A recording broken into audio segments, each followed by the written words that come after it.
Welcome to Seattle Executive Edge, the podcast featuring the leaders, entrepreneurs, and executives shaping our city as members of the Seattle Executives Association, a trusted business community with over 100 years of history.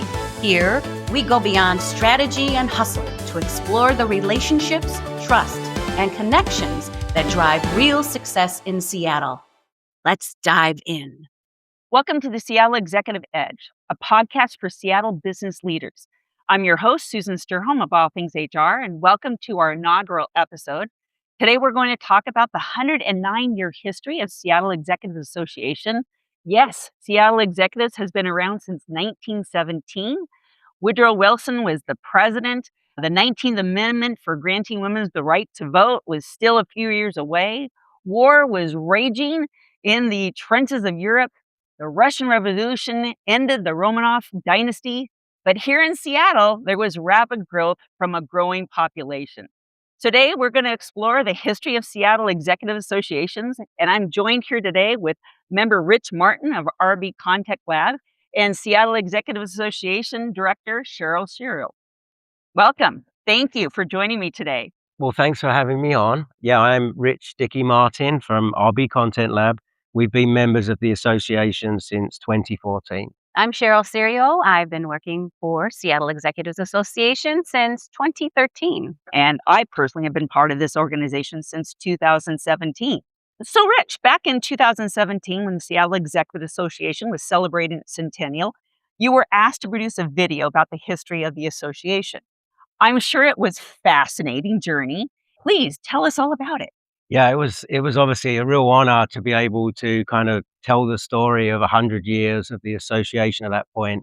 Actually, it was 2015 when Melissa reached out via the board and approached me about our interest in potentially producing a centennial video for the association. And obviously, it's a real honor for RB Content Lab to do that. We have our expertise is we've done a lot of documentary and feature work in the past. So we understood what would be involved in telling that story. And so, we basically went into a major R&D period for probably over a year just to be able to create an outline that told the story. And then for the second year leading up to the centennial, we went through a lot of different production work, interviews, and it took a lot of time to find clips and archive of what was 100 years of life in Seattle. And obviously, the key for us was how do we find out like real early history? And thankfully, I got to work a lot with Cheryl and Melissa, who was the executive director at the time. And the association has done a wonderful job of keeping all of the roster books from the inception of 1917 all the way through to current day. So based on going through every single one of those rosters and getting a sense of who the presidents were and who the movers and shakers were, we was able to create a narrative and an outline. Lots of research had to be done online, obviously. And then I also had a very compelling sit down with Jim Osborne, who was at that time the oldest Seattle Execs member. He'd been in the association for 56 years. So he was able to give me a front row seat in terms of the characters and some of the ways that the association has evolved during the 56 years that he was a member. And then I just had to fill in the 40-something year gap to get up to that point. But so we created this outline and, we had to have the board review it and it had to be sent to a historian and approved.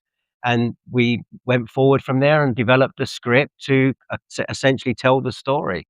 Wow, that sounds like fascinating research for you, and so glad you had that opportunity to do that. So what do you think was about the environment that made the founders believe business associations was necessary at that time? It was an interesting time because obviously you had a war raging in Europe. I mean, in 1916 was actually the year that Boeing was formed. So you've got like the backdrop of this like bustling waterfront downtown Seattle City, horse and carts, early cars. The social scene was basically showgirls and gambling. And then there was obviously a professional business element that were trying to trade, working with fishermen and Obviously, the port was expanding. And so it was just probably a really exciting time to be in business, but obviously a very uncertain time.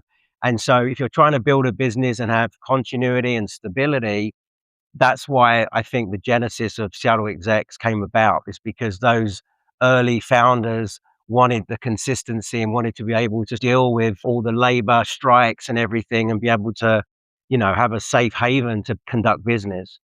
And tell us a little bit more about the founders of Seattle Executives. Yeah, so the two main founders, we had Ted Daikin, who was the owner of a very popular, well-known advertising agency in Seattle. He was also the founder of a very popular social club downtown called the Arctic Club, which is where all of the aristocracy, the business community would have gone. And I wish I could have been a fly on the wall at the Arctic Club. He was very flamboyant and just a real charismatic individual. And then the other founding member was Frederick, who was the owner of the Rainier Shade Company. He was a lot more conservative. Apparently, we haven't seen ever a picture of him without a pipe in his mouth.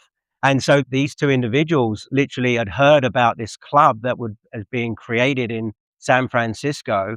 And they embarked on this journey to San Francisco to meet those club owners to try and understand what are they doing down there to create this stability that they were craving. And they met them and they discovered the sort of genesis of what they was doing, and they brought it back to Seattle.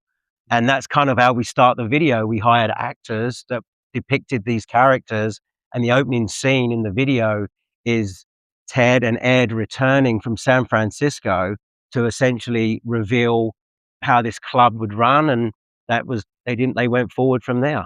Very cool. Well, and it's obviously the organization has endured so much since 1917. What do you think allowed it to endure when so many others didn't? I think it's just the basic premise, and it's the same premise that they established in 1917 that it is today. And that is that, it's a business club. They're not distracted. It's not a social club. It's a business club. And so the members, have to be decision makers, and they have to secure a classification, which means that they're the only representative of that business product or service. So that cuts out competition. They commit to meeting once a week in person. And basically, the genesis is it's the same today, is that they're motivated to do mutual business, to share information or tips that could lead to business, and then also having a lot of fun. You could tell from the very beginning that a lot of this was about building relationships, and personal as well as professional. And so they just had a lot of fun, and that still happens today. So, Cheryl, tell me, how does the classification system work here at Seattle Executives? Yeah, well, the classification system, the intent is to maintain its long-standing tradition of providing exclusive business classifications to members. So if you are the HR specialist, you are the only one. If you're the video guy, you are the only one, et cetera, et cetera.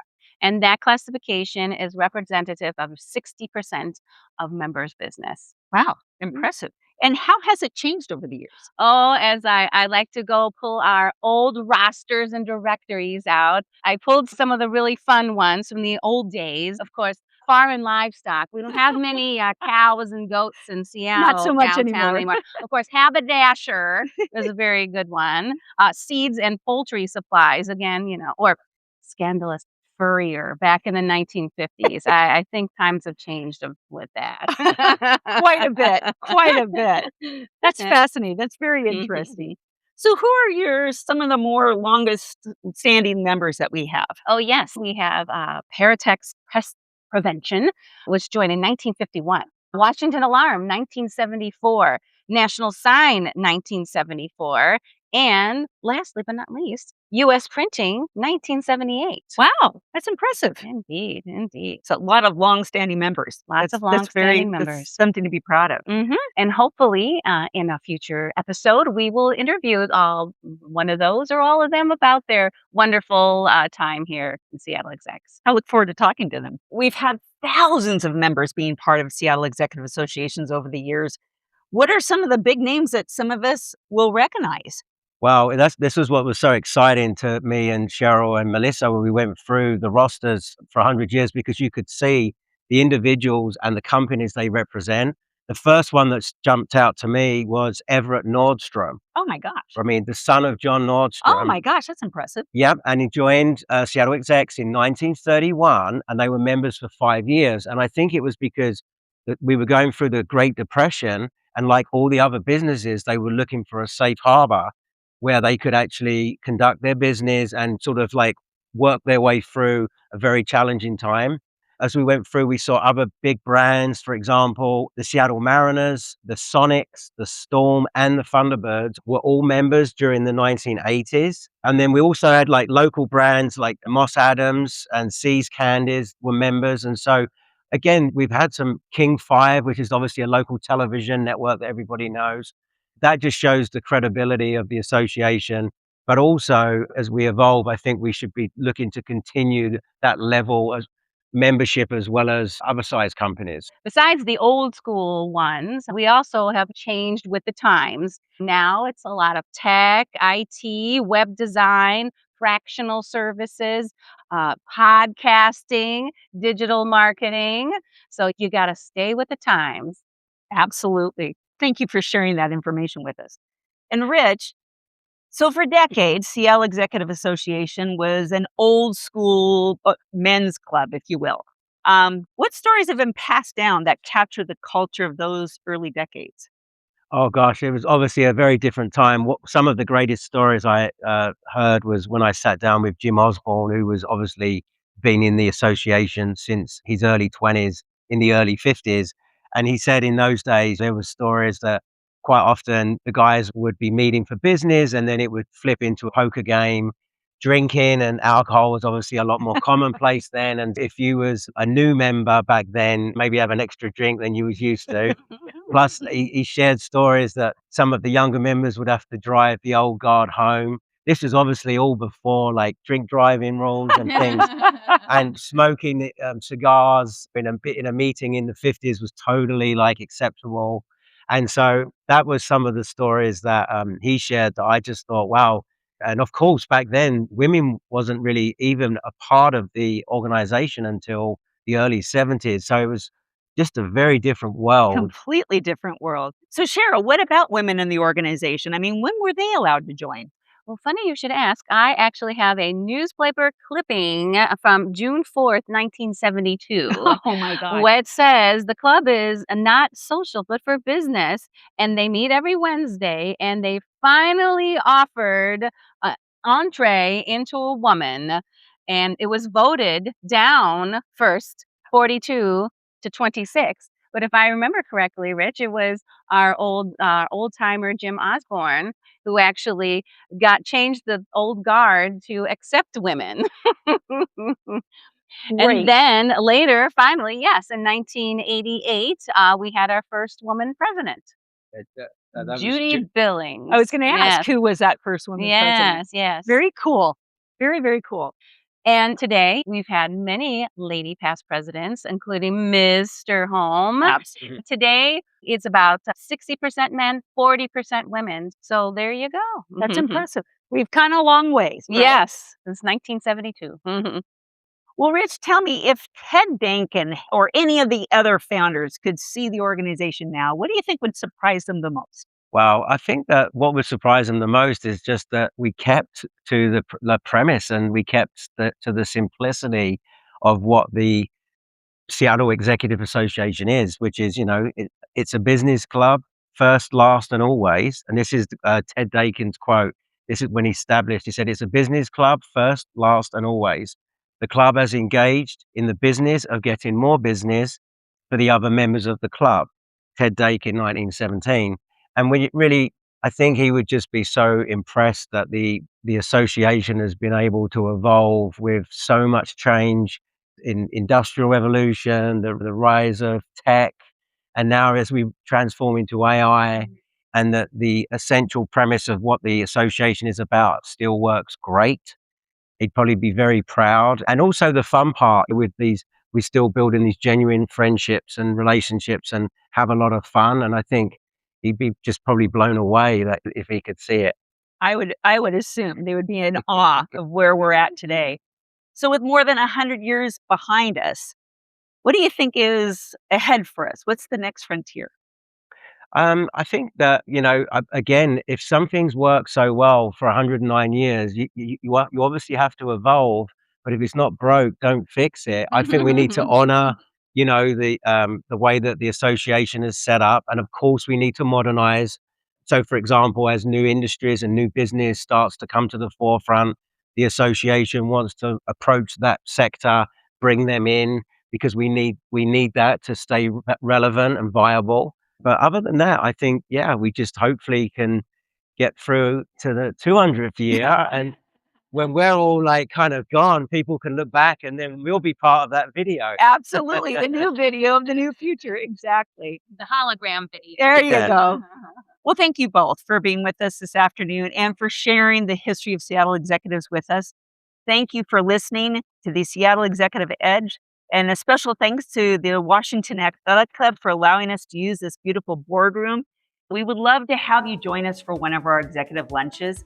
If you're interested, please visit our website. There's a form for you to complete there, and Cheryl will reach out and contact you and schedule a time for you to come visit us. If you'd like to view the Centennial video, there will be a link in the show notes of this episode. Thank you again. We look forward to seeing you at a Seattle Executive Lunch.